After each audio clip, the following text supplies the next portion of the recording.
بسم اللہ الرحمن الرحیم۔ سب دوستوں سے گزارش ہے کہ ایک بار درود شریف پڑھ لیں۔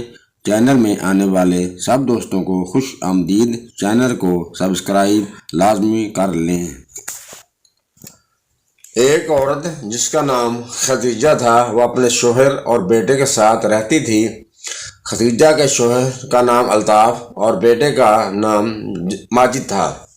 خدیجہ کی ایک بیٹی بھی تھی جس کا نام مہنور تھا، وہ شادی شدہ تھی۔ خدیجہ کا شوہر ریلوے میں ملازم تھا۔ خدیجہ اور الطاف ایک دوسرے سے بہت محبت کرتے تھے۔ اگر دونوں میں کسی ایک کو بھی کچھ ہو جاتا تو دوسرا بہت پریشان ہو جاتا تھا۔ خدیجہ اور الطاف ماجد سے بہت پیار کرتے تھے۔ ماجد ایک بہت ضدی لڑکا تھا، جو ضد کر کے اپنی ہر بات منوا لیتا تھا۔ ماجد جب 10ویں کلاس میں پڑھتا تھا، وہ اسکول جانے کی بجائے اپنے دوستوں کے ساتھ پھرتا رہتا تھا۔ ماجد کے دوست نہ تو خود پڑھے تھے اور نہ اس کو پڑھنے دیتے تھے، اسی وجہ سے ماجد پڑھ نہ پایا تھا۔ حالانکہ الطاف اور خدیجہ نے اسے بہت سمجھایا، اگر تم پڑھ لکھ گئے تمہاری آنے والی زندگی اچھی گزر جائے گی۔ کیونکہ الطاف کی سوچ تھی میں اپنی جگہ ماجد کو لگوا دوں گا، لیکن ایسا نہ ہوا۔ ماجد نے میٹرک تک نہ کیا تھا، پہلے ہی 5 سال گزر گئے تھے۔ اب الطاف کی ریٹائرمنٹ ہو چکی تھی، پینشن پر۔ خدیجہ گھر کا گزارا بہت مشکل سے چلا رہی تھی۔ ایک تو اسے گھر کے خرچے کی فکر تھی، دوسرا ماجد جو ہر دوسرے دن کبھی 500 کبھی 800 روپے دے کر چلا جاتا تھا۔ خدیجہ نے کئی بار ماجد سے کہا کہ تم اپنے دوستوں کے ساتھ گھومتے رہتے ہو، تم کہیں کام کاج کیوں نہیں کرتے؟ بیٹا، اب تو تمہارے ابو بھی ریٹائر ہو چکے ہیں اور تمہارے ابو کی پینشن سے گھر کا گزارا بہت مشکل سے ہو رہا ہے۔ تم اب جوان ہو چکے ہو اور تم دوسرے دن پیسے مانگنے آ جاتے ہو، اتنے پیسوں کا کرتے کیا ہو؟ بیٹا، اپنے ابو کا ساتھ دو۔ تمہارے ابو کی خواہش تھی کہ تم ان کی جگہ ریلوے میں لگ جاتے، تم نے تو اس کی امیدوں پر پانی پھیر دیا ہے۔ ماجد بولا، امی، ابو کی پینشن پر گزارا ہو رہا ہے نا، آپ گھر کا خرچہ دیکھیں، میں آپ سے خرچہ نہیں لوں گا۔ ماجد کا ایسا جواب سن کر الطاف کو غصہ آ گیا۔ وہ بولا، او نکمے، کب تک ایسا ہاتھ پر ہاتھ رکھ کر بیٹھا رہے گا؟ 5 سال ہو گئے تجھے ایسے ہی گھومتے ہوئے۔ اگر پڑھنا نہیں تھا تو کہیں کام کاج کر لیتے، گھر میں کچھ پیسے تو آتے، لیکن تم نواب ہو، والدین کو پریشان کرنا ہے۔ ماجد بولا، بس آپ کو یہ ہی فکر ہے نا، میں آپ سے پیسے مانگوں تو نہیں مانگوں گا، پر میں کام نہیں کروں گا۔ ماجد کا یہ جواب سن کر الطاف کو اور غصہ آ گیا اور بولا، بیٹا تو والدین کے بڑھاپے کا سہارا ہوتا ہے، اگر اس بڑھاپے میں ہمیں تم کو سنبھالنا تھا تو تمہاری جگہ لڑکی پیدا ہو جاتی تو اچھا تھا، کم از کم اس نے کما کر تو نہیں لانا تھا، ہماری خدمت تو کرنی تھی، تو اب پیدا کر لے بیٹی۔ الطاف کو غصہ آ گیا۔ یوں ہی الطاف ماجد کو مارنے کے لیے اٹھا تو وہ نیچے گر گیا۔ ماجد نے جب یہ دیکھا کہ میرا ابو گر گیا ہے، اس نے جلدی سے اپنے والد کو اٹھایا اور سہارا دے کر ڈاکٹر کے پاس چلا گیا۔ ڈاکٹر کے پاس جانے سے پتہ چلا کہ الطاف کو ہارٹ اٹیک ہوا ہے۔ ڈاکٹر نے پینشن لے جانے سے بھی منع کر دیا اور یہ کہا، اب اگر دوبارہ اٹیک ہوا تو کچھ بھی ہو سکتا ہے۔ پھر ماجد اپنے ابو کو گھر لے آیا۔ اتنا کچھ ہونے کے باوجود بھی ماجد کو کوئی فرق نہیں پڑا تھا، اب بھی سب کچھ ویسے ہی چل رہا تھا، بس فرق اتنا تھا کہ الطاف کی دعائیوں کی وجہ سے گھر کے حالات کافی تنگ ہو گئے تھے۔ دیکھ کر ماجد ابھی ویسے کا ویسا ہی تھا۔ غلط صحبت میں بیٹھ کر ماجد کی عادتیں خراب ہو گئیں۔ اب اس نے سگریٹ نوشی بھی شروع کر دی، اور سگریٹ تو ماجد ایسے پیتا تھا جیسے یہ اس کے لیے بہت ہی ضروری ہو۔ الطاف اب ماجد کی وجہ سے کافی پریشان رہنے لگا تھا۔ ماجد سے جب بھی گھر چلانے کے لیے خرچے کی بات کرتے تھے تو اس سے غصہ آ جاتا اور غصے سے بول کر گھر سے باہر نکل جاتا۔ الطاف کو دوسرا اٹیک بھی ہو گیا تھا۔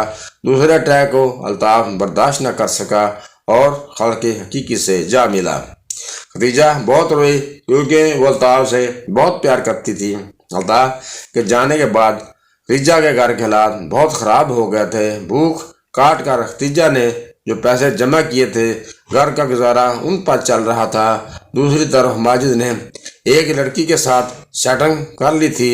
اس کا نام کرن تھا۔ کرن اچھی لڑکی نہیں تھی، وہ لڑکا کو پھنساتی بھی تھی اور ان کو کھلاتی بھی۔ ماجد جو کہ پیسوں کا بھوکا تھا وہ بھی کرن کے جھانسے میں آ گیا، اور کرن کا اپنا کوئی ٹھکانہ نہ تھا، اس لیے سر کی چھت کے لیے اس نے ماجد کو پیسوں کی لالچ کی وجہ سے بہلایا پھسلایا اور شادی کا کہا۔ ماجد نے اپنی امی سے کرن کے بارے میں بات کی تو خدیجہ نہ مانی۔ خدیجہ نے ماجد کو کہا، تم کو میں پال رہی ہوں، تمہاری بیوی کو میں نہیں کھلا سکتی۔ اگر تم کام کرو گے، خرچہ دو گے تو میں پھر کچھ سوچوں گی۔ پھر ماجد نے اپنی امی کے خلاف جا کر کرن سے نکاح کر لیا۔ کرن سارا دن سوئی رہتی تھی اور شام کو 5 بجے گھر سے نکل جاتی تھی اور ساری رات گھر سے باہر رہتی، اور گھر آتی تو نہ جانے اتنا پیسہ کہاں سے لے کر آتی تھی۔ ماجد سے بات کی تو ماجد بولا، میں کرن کو نہیں چھوڑ سکتا کیونکہ وہ اپنے ساتھ میرا بھی خرچہ چلا رہی ہے۔ تو خدیجہ خاموش ہو جاتی۔ خدیجہ کی یہ بات کرن کو بھی اچھی نہ لگی، اس لیے کرن نے ماجد کو کہا، اپنی امی کو چھوڑ دو۔ ماجد بولا، اچھا میں کچھ کرتا ہوں۔ لیکن جب آس پاس کے لوگوں نے خدیجہ کو باتیں کی کہ تمہاری بہو ہر روز 5 بجے کے بعد کہاں جاتی ہے، خدیجہ نے ایک بار پھر کرن کے سامنے ماجد سے بات کی۔ کرن کہنے لگی، ماجد میں اب یہاں نہیں رہ سکتی، آپ کی ماں مجھ پر غلط الزام لگا رہی ہے۔ تو ماجد بولا، اب جائے گی تو میری ماں جائے گی۔ خدیجہ بولی، یہ میرا گھر ہے، میں کیوں جاؤں گی؟ ماجد نے اپنی امی کو دھکا دیا، وہ نیچے گر گئی۔ خدیجہ بولی، ماجد ابھی سنبھل ورنہ بہت پچھتائے گا۔ تو ماجد نے اپنی امی کو بہت مارا، پہلے ہاتھوں سے مارتا پھر ٹانگوں سے مارنا شروع کر دیا۔ خدیجہ جب اٹھ کر بیٹھنے کی کوشش کرتی، ماجد بالوں سے پکڑ کر نیچے گرا دیتا۔ ماجد ایک جانور کی طرح اپنی امی کو مارتا ہی جا رہا تھا۔ بہت دنوں سے میں تجھے برداشت کر رہا تھا، ہر وقت خرچہ مانگ مانگ کر تم نے مجھے بہت ذلیل کیا ہے۔ آج سود سمیت ماں تجھے خرچہ دوں گا، آج موقع ملا ہے، آج ماں میں تمہیں نہیں چھوڑوں گا۔ پھر ماجد کے ہاتھ وائپر لگ گیا۔ ماجد نے وائپر سے اپنی امی کے بازو اور ٹانگوں پر مارنا شروع کر دیا۔ اتنے میں ماجد کی بہن آ گئی۔ اس نے ماجد کو بہت منع کیا لیکن ماجد رکنے کا نام ہی نہیں لے رہا تھا۔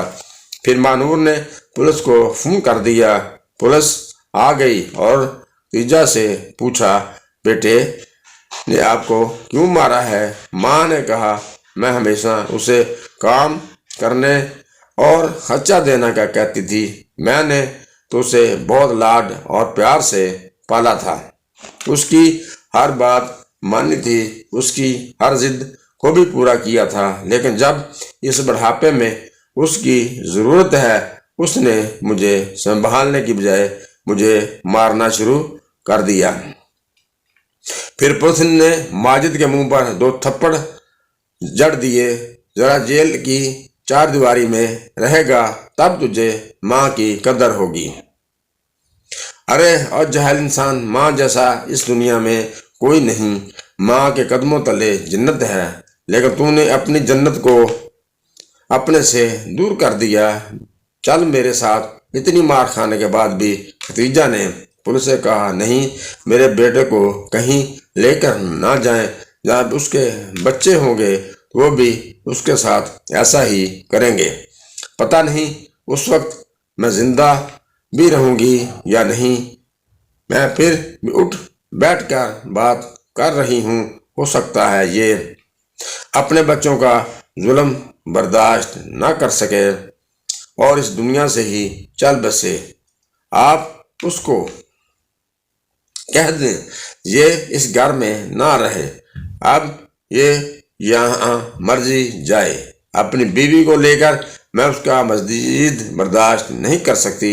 پولیس نے جب ایک روتی ہوئی ماں کے یہ الفاظ سنے تو ان کی آنکھوں میں آنسو آ گئے اور وہ ماجد کو بولا، تم بہت بدقسمت ہو، تمہاری ماں کے دل سے نکلی ہوئی یہ آہ تمہیں لگ گئی، تمہاری زندگی تباہ ہو جائے گی، تو کبھی سکھی نہیں رہے گا۔ ارے بے وقوف، بیوی تو تمہیں 1000 مل جائیں گی لیکن ماں دوبارہ نہیں ملے گی۔ گر جا اپنی ماں کے قدموں میں اور مانگ لے معافی۔ لیکن ماجد نے ایسا کچھ نہ کیا۔ پولیس اسے پکڑ کر لے گئی۔ ختیجہ بہت روئی اور اپنے شوہر کی بات کو سوچنے لگی اور کہنے لگی، الطاف، آپ نے غصہ میں کہا، آپ نے ٹھیک ہی کہا تھا، اس کی جگہ لڑکی ہو جاتی، اس نے کما کر نہیں لانا تھا، لیکن اس نے ہمارا احساس تو کرنا تھا۔ ماں کو ستانے والے کا حال ہمیشہ برا ہی ہوتا ہے۔ ماں کو تنگ کرنے والا کبھی بھی کامیاب نہیں ہوتا اور نہ ہی اپنی اولاد سے سکھ پاتا ہے۔ اس ماں کی خدمت کر کے جنت حاصل کریں تاکہ آپ کی زندگی اور آخرت اچھے گزرے۔ رسول پاک صلی اللہ علیہ وآلہ وسلم نے فرمایا، اپنی ماں کے ساتھ اس نے سلوک کر، چاہے وہ کافر ہی کیوں نہ ہو۔